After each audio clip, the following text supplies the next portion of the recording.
Hola, el día de hoy vamos a ver la clase de tronco arterioso y conexión anómala de venas pulmonares. Bueno, hay que mencionar que de todas las cardiopatías, esta tiene una incidencia inferior al 2%. Está dada por una malformación en el desarrollo del conotronco o en el tracto de salida de los ventrículos. Esto quiere decir que la aorta ascendente, la arteria pulmonar y las arterias coronarias van a nacer de un único vaso con una válvula semilunar única. Y es muy común que debajo de esta válvula semilunar se asocien en la gran mayoría de los casos una comunicación interventricular. Bueno, también hay que mencionar que tiene una misma frecuencia por sexo, se da de la misma manera tanto en hombres y mujeres. En caso de estar asociado a una anomalía cromosómica, lo más común es que sea una deleción del 22q11 o también conocido como el síndrome de DiGeorge. Del lado derecho les pongo una mnemotecnia que es el Catch22, que es prácticamente para recordar qué malformaciones o qué eh, otros eventos pueden estar asociados. Entre lo que vemos que el 75% está asociado a defectos cardíacos, ¿no? Entre otras alteraciones como hipocalcemia, que también es importante buscar en caso de que esté asociado esto a un síndrome de DiGeorge, ¿no? Y en general, el proceso por el cual esto se desarrolla es por un desarrollo anómalo en el proceso de septación de la arteria truncal en la vida fetal y por deficiencia del septo aortopulmonar y del fundíbulo subpulmonar. Bueno, lo siguiente a revisar es la clasificación de Collett y Edwards, donde lo dividimos en cuatro tipos. En el primer tipo, el tronco pulmonar va a emerger del tronco arterial común y va a dar lugar a las arterias pulmonares.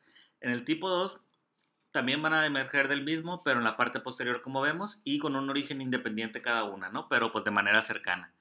En el tipo 3, van a emergir también del tronco arterial común con un origen independiente, pero en este caso más separado, como vemos ahí en la cara lateral.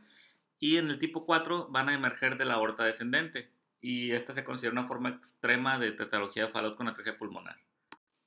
Otra clasificación es la de Van Praag, la cual vemos que también se divide en cuatro tipos, pero también con una división relacionada si está la presencia de una SIB o si no está la presencia de la SIB.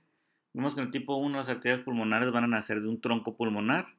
En el tipo 2, igual del tronco arterial común, pero con un origen independiente, muy similar a la previa.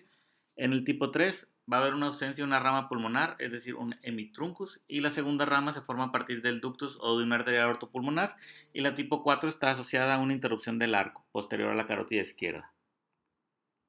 Bueno, aquí vemos el siguiente diagrama de flujo. Vemos que desde el inicio de vida postnatal pues hay una fisiología univentricular debido a lo que ya vimos. Tanto el flujo sistémico pulmonar va a ser dependiente de la resistencia de ambos circuitos. Es importante mencionar que al nacimiento ocurren dos cosas, ¿no? Tanto la ventilación pulmonar como el cierre de la circulación umbilical. Si nos vamos a la cuestión de la ventilación pulmonar, esto genera posterior al nacimiento un descenso de las resistencias vasculares pulmonares. Cuando este descenso de las resistencias ocurre, hay un aumento del flujo pulmonar más o menos a la cuarta a quinta semana de vida. Eso, a su vez, va a dar mayor flujo de sangre a la aurícula izquierda y al ventrículo izquierdo, lo cual va a aumentar las presiones telediastólicas. Va a haber un aumento de volumen sistólico del ventrículo izquierdo, lo cual puede llegar a dar un fallo ventricular izquierdo y a su vez, como consecuencia, una insuficiencia cardíaca precoz. Ahora vámonos de vuelta a la cuestión donde dice del aumento del flujo pulmonar a la cuarta y quinta semana. También hay un aumento del cortocircuito, o del shunt de izquierda a derecha y un desbalance del QP-QS, lo cual nos va a llevar a clínica de hiperflujo pulmonar. Aquí es importante mencionar que cuando hay un balance o donde esa diferencia de presiones se iguala, disminuyen los síntomas de insuficiencia cardíaca. Dado como vemos arriba, tanto el cierre de la circulación pulmonar, que incrementa las resistencias sistémicas, como este balance de esa diferencia de presiones, nos puede llevar a la larga por el aumento de la presión a nivel pulmonar y cambios que pueden ocurrir a nivel ya de la vasculatura, una enfermedad pulmonar irreversible conocida como Eisenberger. También vemos que secundario a este balance hay una disminución de las resistencias sistémicas. Cuando ocurre esta disminución de las resistencias sistémicas en comparación con las pulmonares, va a haber un flujo sistémico aumentado, lo cual también nos va a generar a la larga una disminución del flujo pulmonar. Y en estos pacientes es cuando ya se presenta la clínica de saturación, donde presentan una saturación aproximadamente, dependiendo de cada paciente, entre 75 y 85%, ¿no? Ahí está mal el número, pero es una manera, pues, tratando de resumir todo lo que ocurre a nivel eh, de la circulación, ¿no? Y los cambios que se van a ir dando poco a poco, acompañados de tanto insuficiencia cardíaca como a la larga, ya inversión de las presiones a nivel sistémico y pulmonar. Bueno, aquí vemos una animación, vemos cómo está el tronco común, donde se unen tanto la aorta como la arteria pulmonar, ¿no? Un corazón normal y uno con la afectación. Vemos los elementos que lo conforman, la comunicación interventricular, y vemos cómo ocurre esa mezcla de sangre del lado derecho al lado izquierdo, y pues regresa nuevamente tanto a la aorta como a los pulmones, ¿no? A la larga, cuando bajen las resistencias pulmonares, pues eso genera congestión pulmonar, y aquí vemos los defectos asociados. Bueno, vemos que la mitad de estos pacientes van a asociar insuficiencia de la válvula truncal, y es importante mencionar en los casos que están asociados a interrupción del arco aórtico. En estos pacientes el flujo a la parte inferior del cuerpo va a depender del ductus. Al momento de ocurrir una disminución de las resistencias vasculares pulmonares, va a haber un aumento del flujo pulmonar, lo cual a su vez va a dar una disminución del flujo ductal, lo cual a la larga va a dar una insuficiencia cardíaca congestiva por hiperflujo. También es importante mencionar que al disminuir el calibre del ductus, pues se va a reducir el flujo a la región inferior del cuerpo, los cuales lo va a dar como resultado hipoxia y acidosis metabólica, por mencionar lo más frecuente. Respecto a las manifestaciones clínicas, vemos que la sintomatología es variable y va a ser dependiente del flujo sistémico pulmonar. Como ya vimos anteriormente, puede ser desde cianosis hasta signos de insuficiencia cardíaca congestiva. En la auscultación vamos a encontrar un soplo pansistólico parasternal izquierdo y un murmullo diastólico, en caso de que exista regurgitación truncal, y un segundo ruido único.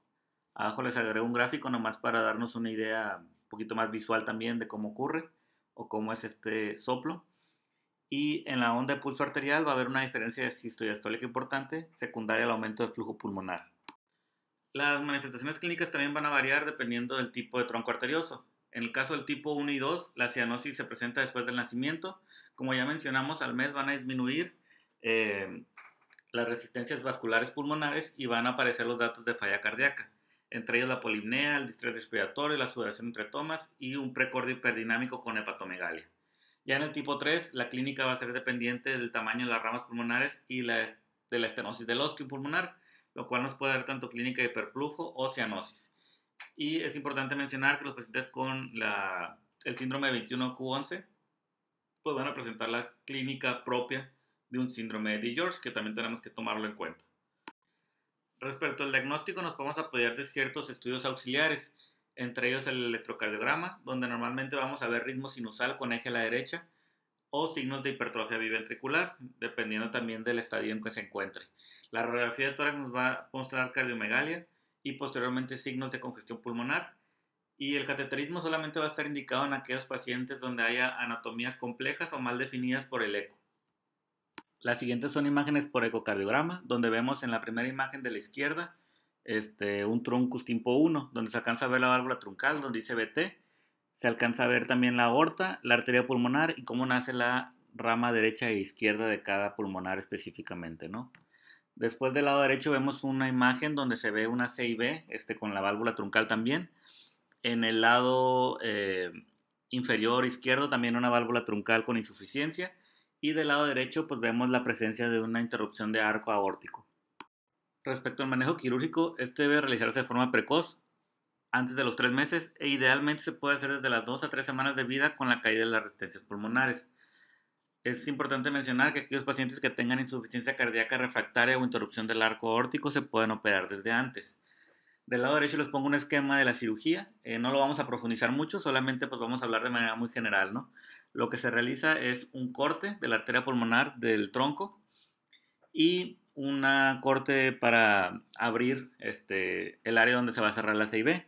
Entonces, posterior a que se cortó la arteria pulmonar, va a quedar un hueco en la aorta, con lo cual se va a colocar un parche y se va a colocar un parche también para cerrar la CIB. Posteriormente se van a suturar injertos a las ramas pulmonares y estas a su vez se van a conectar al ventrículo derecho. Ya posteriormente a esto pues se cierra todo con parches y pues queda listo, ¿no? Ya las arterias pulmonares conectadas al ventrículo derecho, de manera muy general. Respecto al manejo preoperatorio, vamos a ver que la clínica va a depender tanto de la disminución de las resistencias vasculares pulmonares como del aumento del QPQS, lo cual se manifiesta como clínica de hiperflujo o de insuficiencia cardíaca. Aquí vamos a ver que dentro del manejo que podemos dar es la restricción en la administración de oxígeno, ya que este es un vasodilatador pulmonar, lo cual nos generaría mayor flujo pulmonar. También uso de diuréticos como espironolactona y furosemide para disminuir la precarga y el edema pulmonar. El soporte respiratorio con presión positiva, que nos va a ayudar a mejorar el edema pulmonar y disminuir la poscarga sistémica y la ventilación mecánica, de lo cual hay que tratar de evitar la hiperventilación, ya que con esto vamos a generar mayor vasodilatación pulmonar, aumento de hiperflujo y pues clínica de insuficiencia cardíaca congestiva. En aquellos pacientes que tengan insuficiencia valvular importante y cianosis secundaria se pueden beneficiar del uso de milrinona. En pacientes estables hay que iniciar la alimentación lo antes posible o valorar el uso de NPT, ya que aquellos pacientes que tienen hiperflujo pulmonar con robo diastólico van a tener un riesgo de enterocolitis necrotizante. Y en el caso de pacientes que tengan interrupción de arco aórtico, como hemos visto anteriormente, hay que iniciar prostaglandinas para mantener el ductus abierto hasta el procedimiento quirúrgico. Respecto al manejo postoperatorio, hay que recordar que la cirugía se realiza bajo circulación extracorpórea, clamplaje aórtico y cardioplegia. Entonces hay que tener cuidado dentro de las primeras 48 horas del síndrome de bajo gasto cardíaco y estos pacientes pueden tener un riesgo de presentar crisis de hipertensión pulmonar. También pueden ocurrir posibles lesiones residuales que vayan a requerir reparación y hay que tomar en cuenta la monitorización tanto no invasiva como invasiva, de lo cual mencionamos en la diapositiva. Parte del manejo postoperatorio también son las medidas generales, entre las cuales tenemos que evitar que ocurran crisis de hipertensión pulmonar y también es común que se haga un cierre de tórax de manera diferida. En lo respiratorio hay que cuidar la ventilación y la oxigenación con unas metas de pH entre 740 y 745 y un PCO2 de 30 a 35. También está indicado el uso de óxido nítrico inhalado en las primeras horas y posible uso de sildenafil en aquellos pacientes que no toleren el retiro del óxido nítrico. En las crisis de hipertensión pulmonar, pues es importante igual valernos también de hiperoxigenación e hiperventilación, son una de las herramientas que podemos utilizar. En aquellos casos refractarios puede estar indicado el ECMO y se recomienda extubar lo antes posible.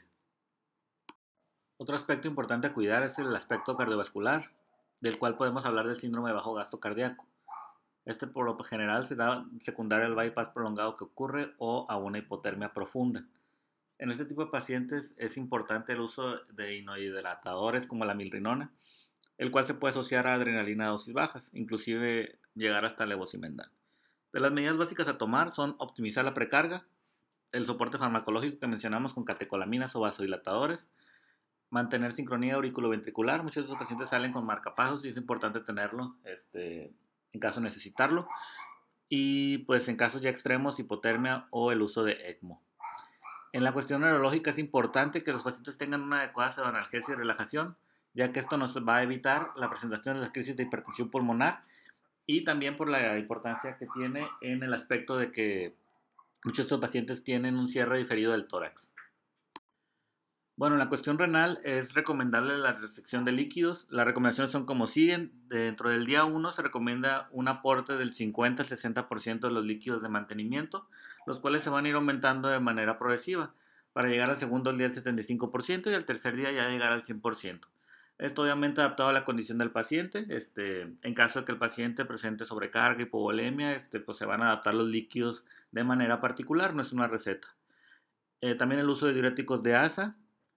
Algunos pacientes que van a llegar a requerir diálisis peritoneal en caso de que no estemos llegando a metas de diuresis. Muchos de ellos ya salen con el catéter de diálisis de cirugía y el uso de bicarbonato para evitar la acidosis metabólica.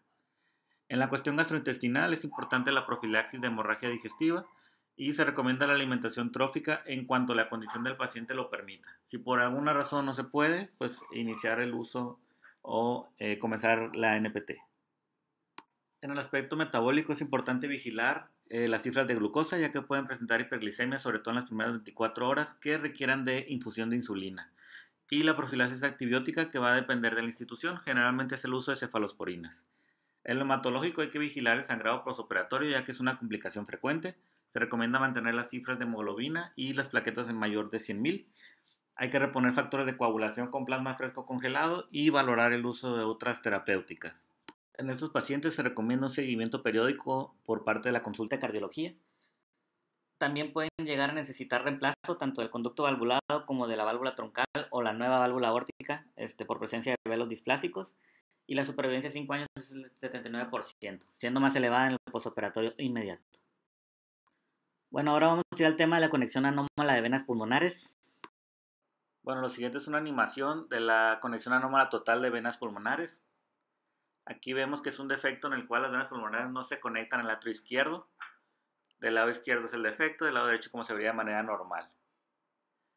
Normalmente la sangre oxigenada regresa al atrio izquierdo, pero en el caso de esta malformación vemos que hay una conexión anómala de las venas pulmonares hacia la vena cava superior, por lo cual esa sangre oxigenada no va directamente hacia el organismo, ¿no? Hacia la circulación sistémica. En estos pacientes por lo general hay la presencia de un defecto a nivel atrial o una CIA, lo cual permite que la sangre que se regresó vuelva nuevamente a la circulación sistémica. Aquí hay una imagen de frente y una imagen detrás. Aquí vemos que la sangre oxigenada entra nuevamente a las venas pulmonares y se mezcla en la parte de la vena cava superior. Y por medio del agujero que es la CIA, puede regresar nuevamente a la circulación sistémica. Estos pacientes necesitan cirugía en las primeras semanas de vida. Entonces, es venas pulmonares que no están conectadas al atrio izquierdo, que drenan a la cava superior y una CIA. Bueno, en la siguiente diapositiva traté de resumir de cierta manera el desarrollo embriológico de las venas pulmonares, ya que es un tema bastante amplio, vamos a tratar de hacerlo de la manera más concreta para que nos quede una idea general. Entonces vemos que el divertículo respiratorio se genera en la semana 26, el cual deriva del intestino anterior primitivo. Posterior a esto se va a generar el plexo esplácnico, del cual deriva el sistema cardinal y las venas umbilico-vitelinas. Esta es la ruta inicial del drenaje venoso pulmonar y de aquí se genera un esbozo en el cual se va a desarrollar la pared posterosuperior del atrio izquierdo primitivo. De este se va a comunicar con el componente venoso del plexo esplácnico. Va a haber una involución de este sistema venoso, lo cual va a dar cabida a 4 venas pulmonares, las cuales van a ser 2 derechas y 2 izquierdas, las cuales se tienen que conectar a la aurícula izquierda, como se ve en el gráfico del lado derecho, donde lo estoy marcando con rojo, donde están las 2 venas izquierdas y las 2 venas derechas. En el caso de una conexión anómala total, todas las venas se van a conectar de manera normal. Puede ser también parcial, donde una o más, o sea, no todas se van a conectar de manera normal.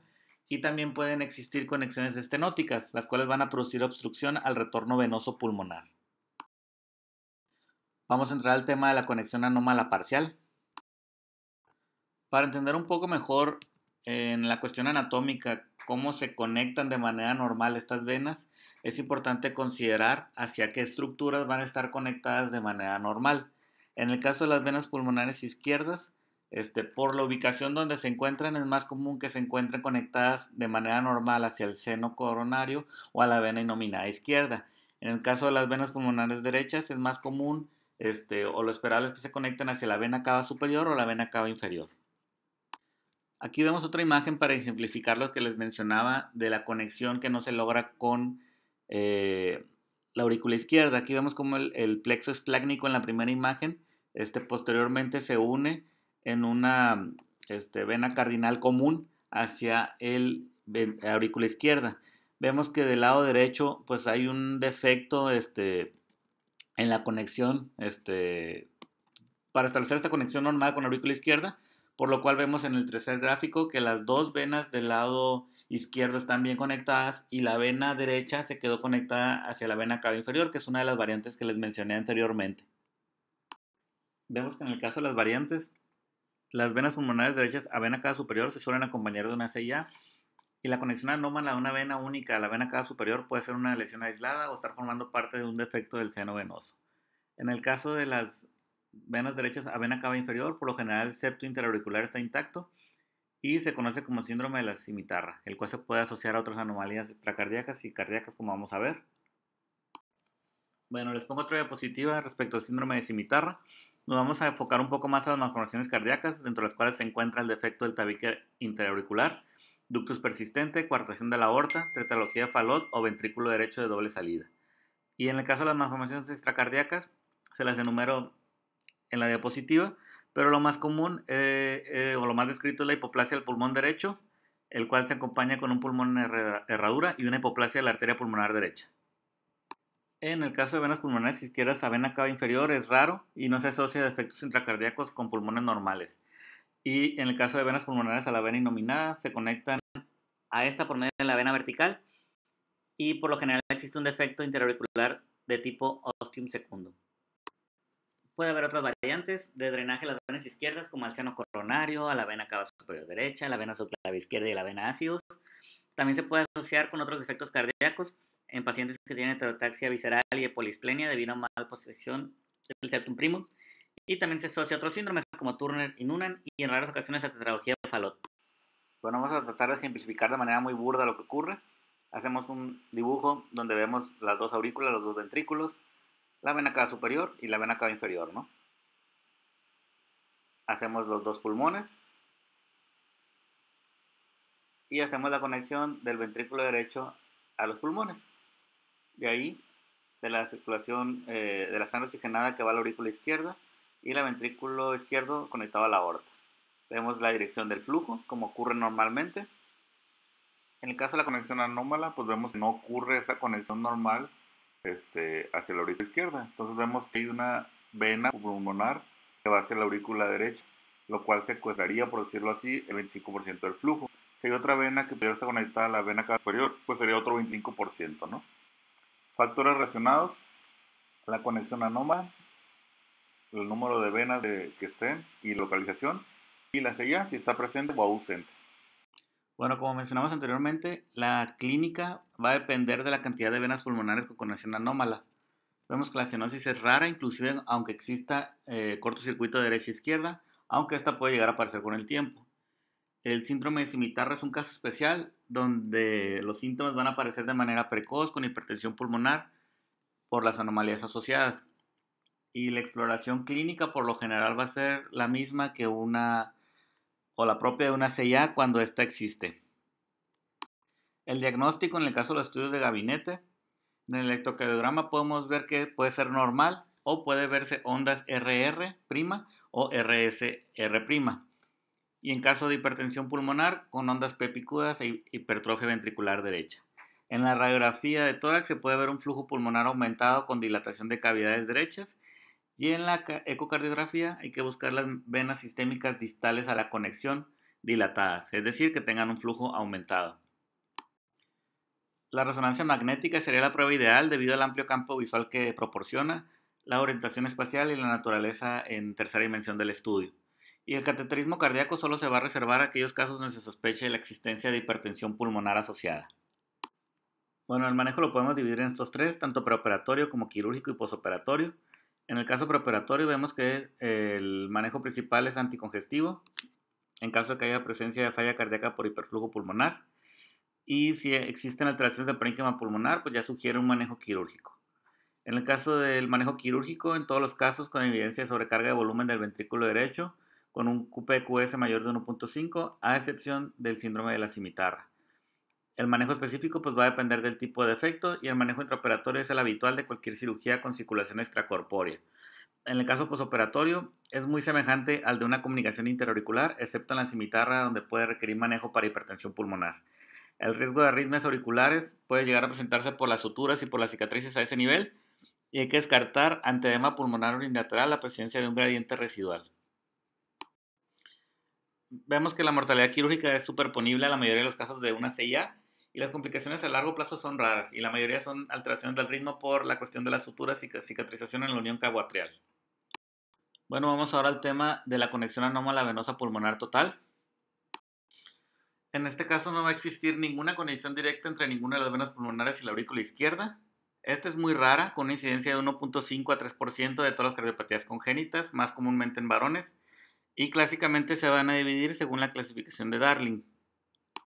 Según la clasificación de Darling, se dividen en supracardíacos, que son el 45% de los casos, en los cuales la conexión es habitualmente a una vena vertical izquierda que drena en la vena inominada. En los casos de los cardíacos, que también el 25% de los casos, la conexión es habitualmente al seno coronario. En el caso de los infracardíacos, que es el 25% de los casos también, las venas pulmonares van a drenar el sistema portal y en el ductus venoso. Y en el caso de los mixtos, que son el 5%, una parte del sistema venoso va a drenar en un territorio y otra parte en otro. Respecto a la anatomía cardíaca, vemos que siempre existe un foramen oval permeable o una CIA de tamaño adecuado y sin gradiente, para que esto pues, pueda ser compatible con la vida.